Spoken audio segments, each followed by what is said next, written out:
পিরোজপুরের মঠবাড়িয়া উপজেলার হলতা নদীর ওপর নির্মাণাধীন সেতুটি এখন ঝুলে আছে নকশা ও টেন্ডার জটিলতায়।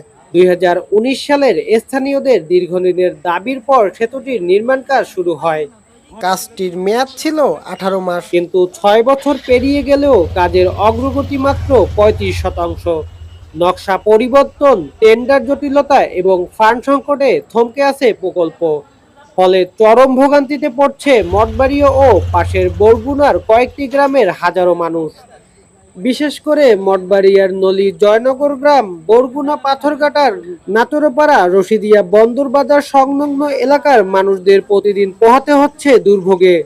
নির্মাণাধীন সেতুর পাশ দিয়ে তৈরি জনসাধারণের চলাচলের জন্য কাঠ এবং বাঁশের তৈরি সাঁকো দীর্ঘদিন ধরে ভেঙে পড়ে আছে, যার ফলে ঝুঁকি নিয়ে পারাপার করতে হচ্ছে নদীর পাড়ে সাধারণ মানুষদের। শিশু থেকে বৃদ্ধ, স্কুল পড়ুয়া, শিক্ষার্থী থেকে শুরু করে অসুস্থ রোগী সবাইকে পার হতে হচ্ছে জীবনের ঝুঁকি নিয়ে এই ভাঙা সেতু। একেবারে রিক্স, এখন তো ঝুঁকিপূর্ণ হয়ে গেছে, মানুষ পারাপারের কোনো ব্যবস্থা নাই। 3 জন যা পড়ছে মানুষ, ছোট বাচ্চা কাচ্চা লইয়ে পড়িয়ে গেছে। এটা এমন দ্বারা খারাপ হয়েছে, এটার মধ্যে এখন লোকজন চলার কোনো কায়দা নাই। এই ব্রিজটা নাচনাপাড়া বাজারের সাথে নলি জয়নগরের একটি সেতু বন্ধন। এখান থেকে বাচ্চারা বিদ্যালয়মুখী কলেজ এবং সৈয়দ ফজলুল্লাহ কলেজে ছাত্রছাত্রী যায়, যেটা শাপলাদা থেকে বরগুনা পর্যন্ত যাতায়াত ব্যবস্থা। এটা দীর্ঘ 3 বছর ধরে একটা ভোগান্তির সৃষ্টি হয়েছে। স্থানীয় সরকার প্রকৌশল অধিদপ্তর জানায়, আগের নকশা অনেক নিচু হয়, তা বাতিল করা হয়। নতুন নকশা 3 ফুট উঁচু করে টেন্ডার দেওয়া হয়েছে।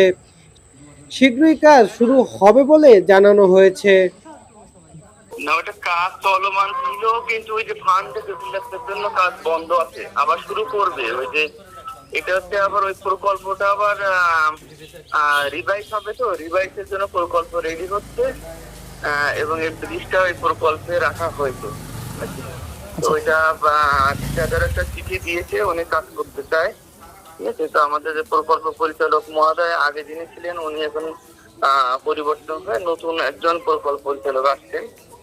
তার সঙ্গে কথা হয়েছে, আমার গত সপ্তাহে কথা হলো। আমি বললাম যে এরকম একটা ব্রিজ আমার এখানে আছে স্যার, ঠিকাদার কাজ করতে চাই, কিন্তু বর্তমানে আপনার প্রকল্প ফান্ড ডিটেইলসের জন্য পড়ে আছে। তখন উনি বলে ঠিক আছে, ওইটা আমি নতুন যে আরডিপি হচ্ছে ওইটাতে আমি সংস্থান রাখছি, আর আমরা তোমাদের সাথে এইগুলো নিয়ে পরে একটা মিটিং করবো। উনি একটা মিটিং করবে, এখনো ডেট দেয়নি। ঠিক আছে, এটা আমি জানি না, ওনাদেরকে আমি জানাইতেছি। ঠিক আছে।